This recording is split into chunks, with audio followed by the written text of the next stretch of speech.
Hi, guys, and welcome to another episode of Brewing E-commerce. And today, all the welcome goes to the chicas, the chicks, the young women who are, getting to the fashion age, who are really looking forward to stepping out confident in the world outside. And I have somebody who's really making it happen. So, Vani, thank you so much for joining me. Thank you. Pleasure's mine. Vani, I look at your posts, I look at your content, and I look at the way you're out there. And there's something very unique about you is you don't talk about your business that much. You don't talk about trying to tell people about what you do, but I think you talk more about going out there and getting things done, your learnings, your journey, which is very inspiring. And I think even for me, when I look at your posts, it's all like, hey, I could connect with this, and this is what also happened to me. And I had to just start by saying that that's fantastic, and it really helps a lot to the entire community. Thank you. So honestly, this is one of our investors and a mentor who has been there with us for a while.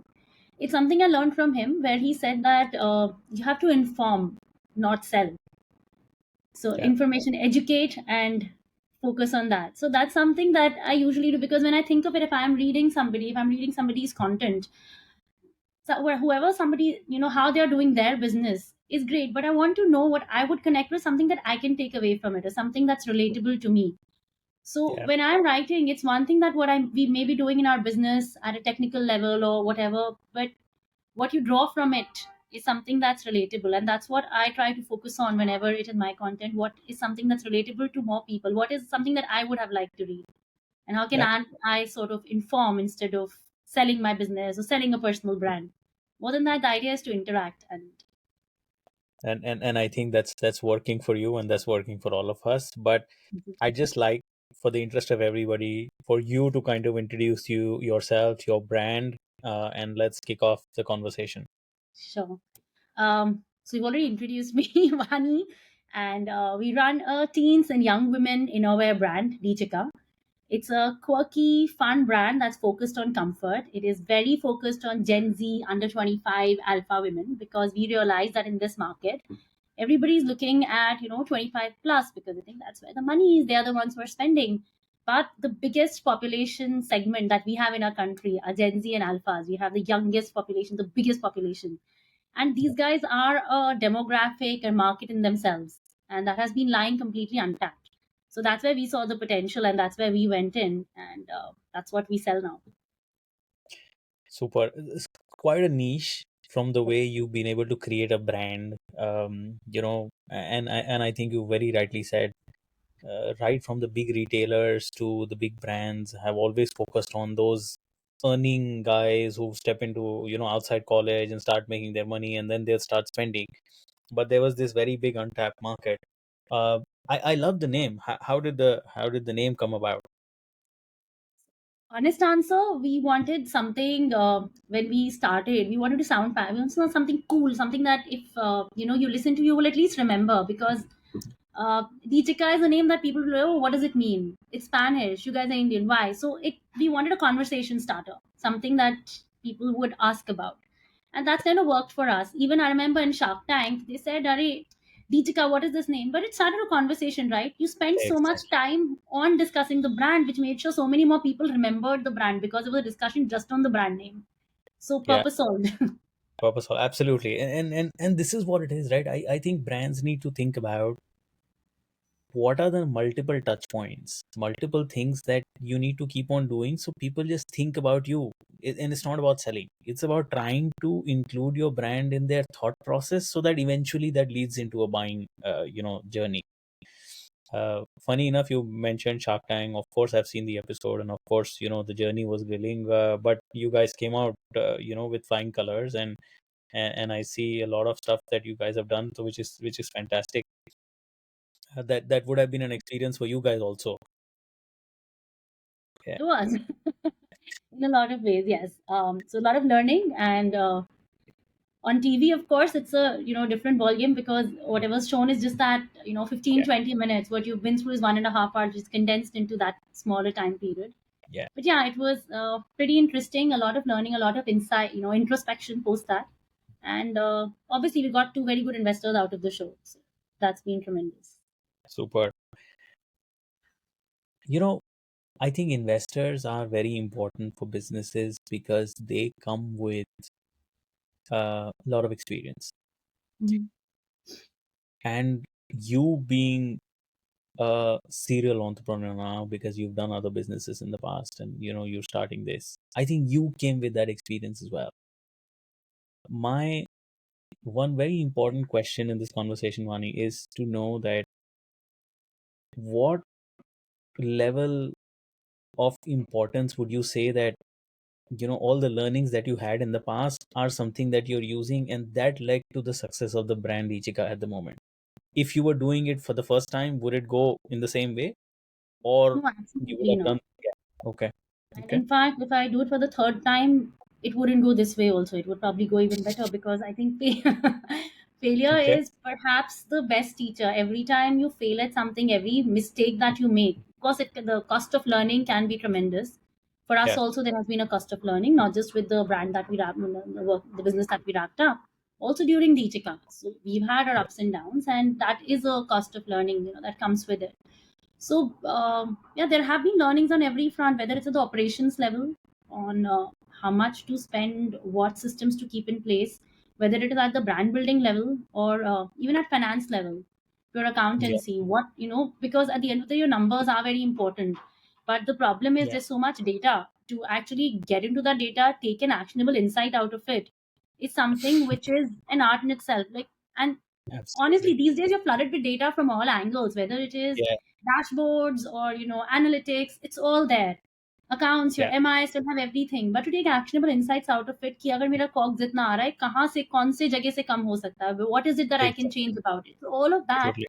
is something that you essentially learn on the job. And again, in terms of frugality is another thing that Yeah. bootstrap businesses are very good at being frugal. Once you Yeah. have an investment, once you have an investor backing you, then you do have the option of experimenting a little.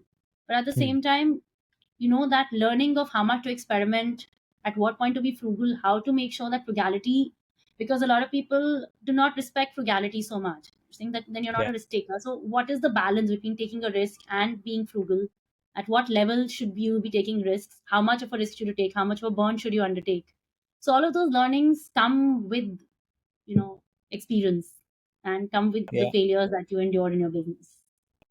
Yeah. Funny enough, you say this, right? So, I always say this when I talk about my business, Kui, right? That I can write like 5 Bibles on the mistakes that we've made in the past years, and the next time when we do it, hopefully I'll write just two. But I agree but completely because I think every day you're making maybe still 10 mistakes and two things right. And then the next few days you're learning from those 10 mistakes. But the key thing is that you learn from the mistakes. yeah. People may come and tell you, what did you do? How could you make a mistake like this? But when you're running it, then you're the one who knows what situation Yeah. you're in, what mistakes you end up making, and what learning you end up getting out of that. Yeah. I have to ask you this question because I have never had somebody on my show where there is a combination of two women entrepreneurs, and founders together. What's your story? How did you meet your co-founder, and how important it is, and how do you maintain that relationship? Because it's very tough. And I have two co-founders, so I know there's so much going on. How do you manage that critical aspect of the business? So, my co-founder is my sister-in-law, so we are Hmm. related. And one Hmm. big thing that I think with family, it's how you have a bond with cousins, you have a bond with family members. They're there. Whatever Yeah. you do, of course, the downside is that sometimes that relationship you think can get spoiled because of how the business relationship is going. That thing is Yes. there. So when you start a business with somebody, then that underlying bond has to be very Yeah. strong because business is going to test that. And Yeah. honestly, nothing tests that like failure and struggle. We've already been there in one round. Deechika also has been through multiple ups and downs. We've had a great year, and then we had a bad year where we went offline. Some things did not work very well for us. So we've had those ups and downs. And when you've been through them together, I think then that is the test of your bond. And between Richa and me, I think that's pretty strong. We may have our creative differences, we may have our arguments, But at the end Mm. of the day, what we know is that she has my back and I have hers. That, if it's everybody else on one side, it will still be Richa and me on one side, because we started this together. We've been up through ups and downs on this together. So that's a very strong bond that we go with. And I think another, just to give that Shark Tank example, it was pretty much there when we were at Shark Tank. There was a point when we're saying, Richa, why don't you talk? Why is she talking so much? But at Yeah, that time, I knew she had my back. The way she handled that was beautiful. yeah. So there was, and whenever there are two women founders, we've seen that people try to test. Are they going to How's fight? the What equation? is the Yeah, bond like? Yeah. So we've experienced that multiple times. yeah. And again, this is I think an ever evolving relationship plus equation, because you have to step into the other shoes sometime. You have to wear someone else's hat some other time, because Yeah. being founders together, it's so dynamic, Mm. right? And you always need to have that common front together. Yeah, right. Um, I want to get a little more into the thesis that led you guys to launch Teachica, right? Was it you discovered a clear gap in the market? Did you do market research? Did you go and speak to? How did you come about the conclusion that this is the segment and this is the target audience we need to go after? So honestly, it started with the general. We were still running the kids wear brand, and that gave us some knowledge that when we would look for products, and we were also still selling kids wear, we realized that after 8 or 9, what do you do? And my daughter was still very young. My daughter was 10 now. At that time, when we were about 2 or 3, so like abhi to hai, but 8 9 ke baad, there weren't too many options, and we had nieces. So if I had to shop for her, like I would even go to, let's say, a West Side or somewhere, there was a kids section, and then you would have to go to the women's section and look at the double XS, triple XS size if they had it. Because Oh, in wow. fashion also we Okay. saw that there is nothing for the after they turn 8, suddenly they are ignored, right? Because parents are also very focused on them till they're 5 6, then they're older, and then right from then to one of the most sensitive crucial years, nobody Yeah. is really looking at them. So we saw, okay, that's a genuine gap. And Wow. then I remember, because of our own experiences as teenagers, wearing a bra wasn't the most comfortable experience, because they were not Mhm. made for us. It was not something that Mhm. anybody had really thought through for us. And the US, of course, then when you travel, then you look at in other countries. US, of course, is a fairly developed market. They still have a lot more options. They have thought Yeah. about it. They have brands that are focused on the teen space. Yeah. We figured that in India, that's not really happening. And then we started doing our R&D. Richa did a lot of research on patterns. So our patterns are not like your standard big brand patterns. Our patterns have been developed by ourselves, where we have Mm. made sure the neckline is a certain way. There is a layering Mm. in the bras. The elastic is put in a certain way so that there's more comfort. So we did the research, and then we 2020 when we launched the first collection, and it did very well because there was nobody in the space. I mean, it was so easy to come up the searches because nobody else was really focused on that at that point of time. So from 2020 right till 2022, we had a great time. COVID also hit, and Mm. while there were a lot of downsides to it, there was a lot of customer acquisition. A lot of people came online. We really got discovered during COVID. So yeah, that essentially helped us. So it was a test collection that kind of validated our thesis that this is a market, this is working out. And since then, we've been working on it. There've been more challenges. A lot more competition has come in now. Yeah. Now, if you go and type, let's say, you'll see so many new brands that are coming in every day because there's no real entry barrier. Yeah. Now things are changing a little, but yeah, when we launched, there was nobody, and that kind of made a huge Yeah. market gap that was just there for taking. Yeah. But the first mover advantage has those advantages, but also has the other challenges that people start seeing. If there's a lucrative market, then a lot of people follow. Yeah. Uh, and you're right about the entry barrier. I think I I would be fairly surprised on if there's an entry barrier to anything nowadays. The No, way there is technology is absolutely going up. nothing. Yeah. Competition is in. So, where people would ask that, what if a big brand enter? You're like, a big brand is already in this space. Jockey's Exactly. there. So, Yeah, yeah, yeah, absolutely.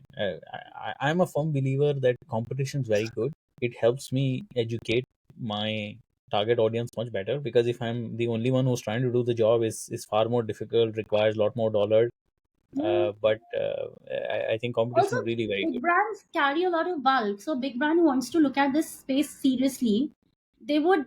I mean, there's a lot of agility that is required for a, and Massive. especially for this Yeah. kind of demographic, which is, so dynamic, changing Yeah. preferences. They're evolving themselves. So a brand needs to evolve with them. And that I think is the biggest challenge in this space, because you need to constantly Yes. evolve with your TG. It is not Yeah. something there, there's never been a market like this before.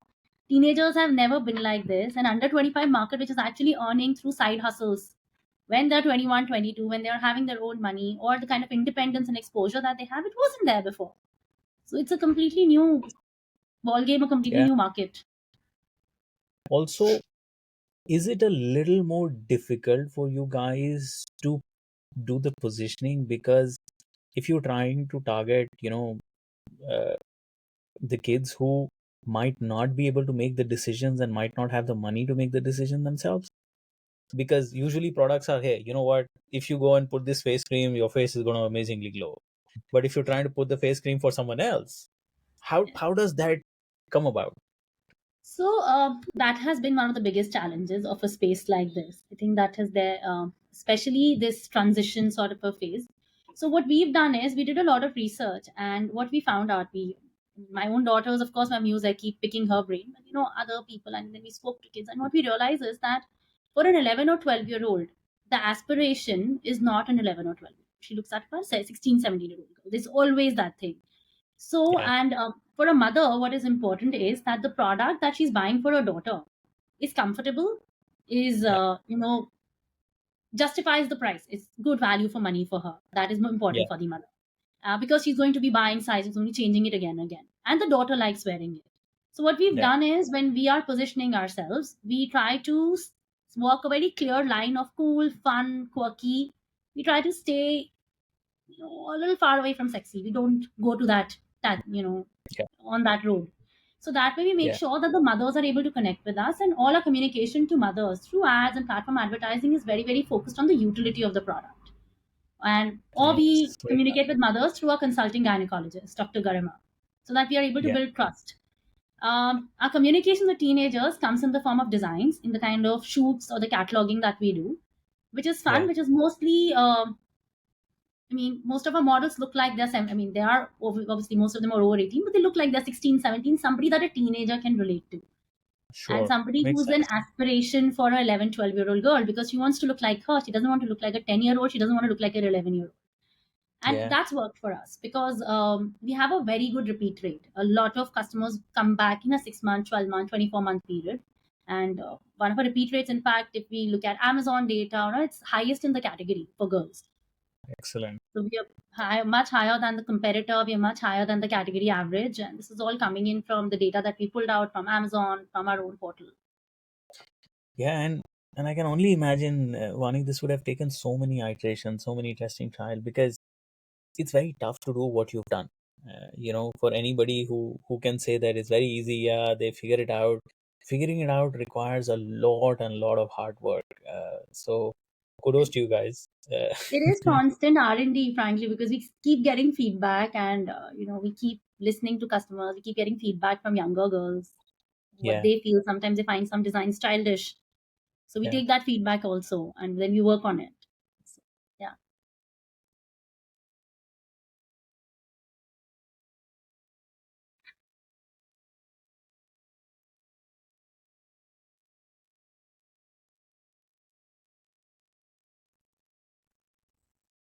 no worries.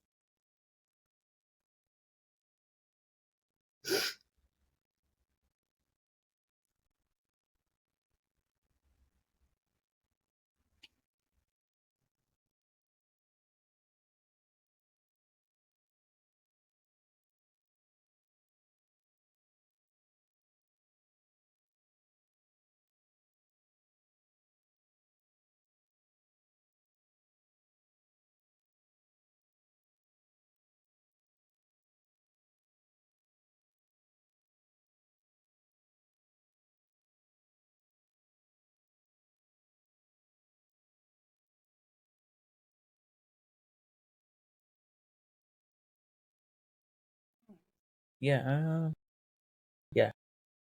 I'll put it. I'll edit it together, so no worries about it. Okay, I know we have 10 more minutes. Yeah. Okay, perfect. Okay, I'll wrap it up quickly. Yes. Okay.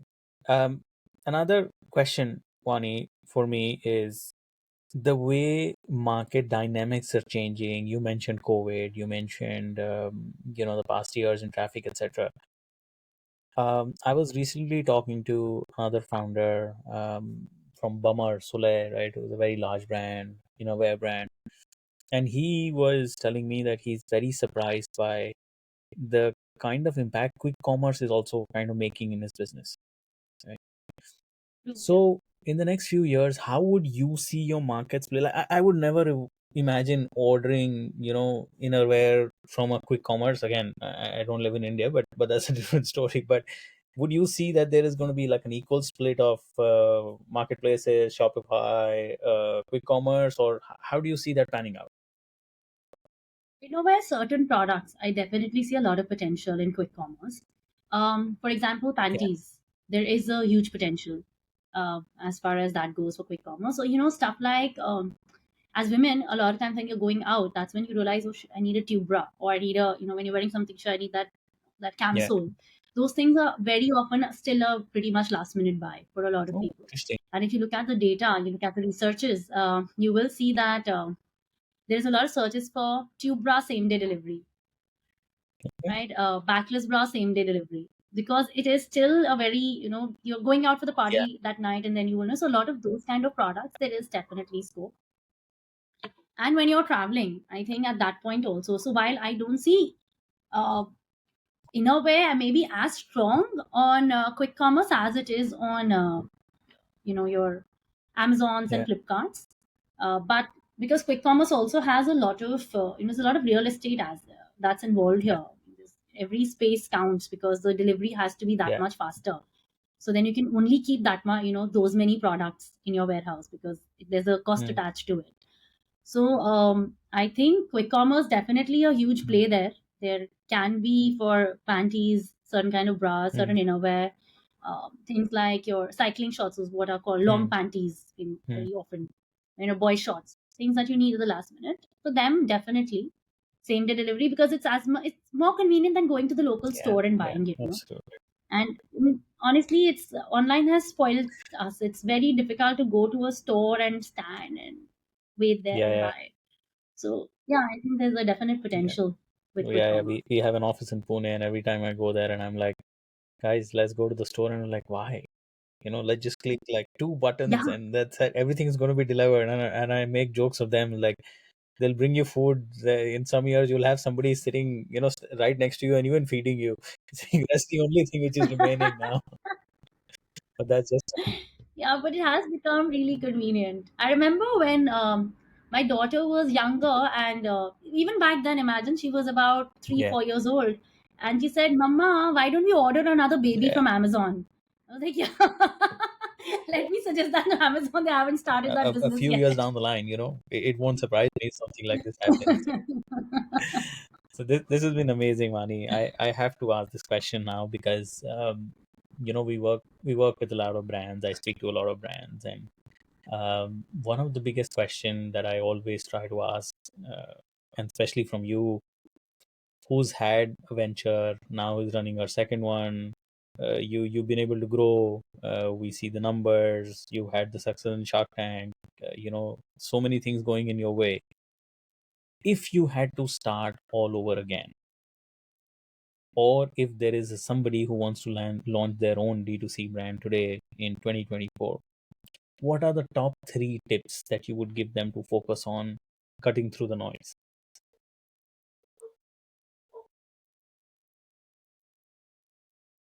First, I would tell them to make sure that the product that they're launching, look at the cogs of that. It should have a good gross profit margin because at the end of the day, when you're going to sell the product in, there are going to be so many costs involved that unless you've done your pricing and your costing right, you will not be able to reach a stage where you're able to grow the business or scale Mm-hmm. the business.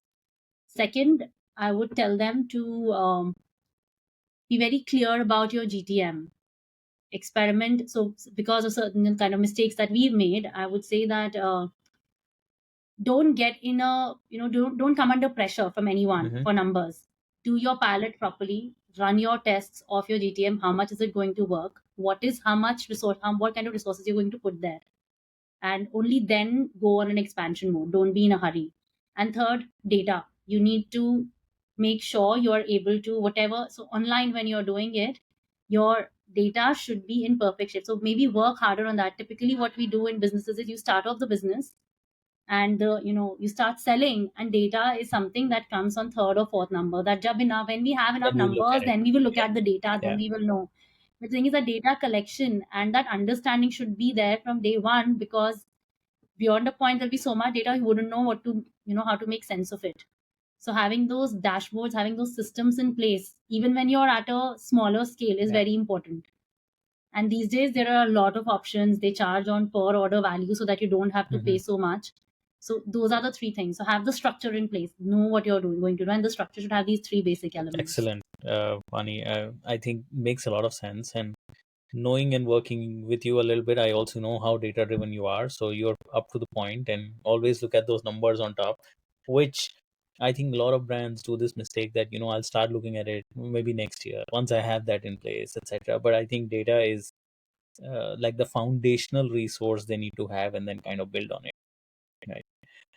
Perfect. Vani, last question. Okay. Um, you have to tell us something about yourself that you've never told anybody.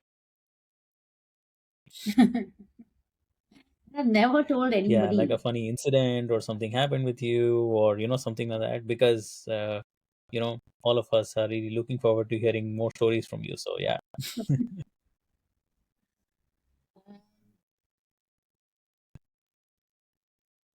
So I think okay, when I walked out of Shark Tank and they had said bahut bolti, I came out acting like Yeah. I don't care. So what they said. But inside I was like, oh God, now all my friends are going to say that now the world believes now. That is what I was worried about. And when I walk out, everybody is going to say that, see, now it's proven. We've always been telling you that. So Yeah. I wasn't thinking about much else at that point. I'm thinking funding will get investors. My worry was, oh God, what will all my friends say now? Yeah, but I think that only happened because you were able to cross that big milestone, achieve that big milestone of what you did, got in the investors, got in and had a good show, and then came out of it. Yeah, It was that was fun. fun as well. And this was so much fun as well. Vani, thank you so much for your time. I know you Thank you keep so on much. busy and I know you do a million things in a day, but I think the most important for me was to get you in for some time, pick your brains, get out some more things that so that this becomes an important thing for the community and me also to learn from. And hopefully we can implement some of this in our business. So thank you. Appreciate your time and It was a pleasure. looking forward to doing this again with you sometime soon. Good luck. Thank Thanks, you. Rick.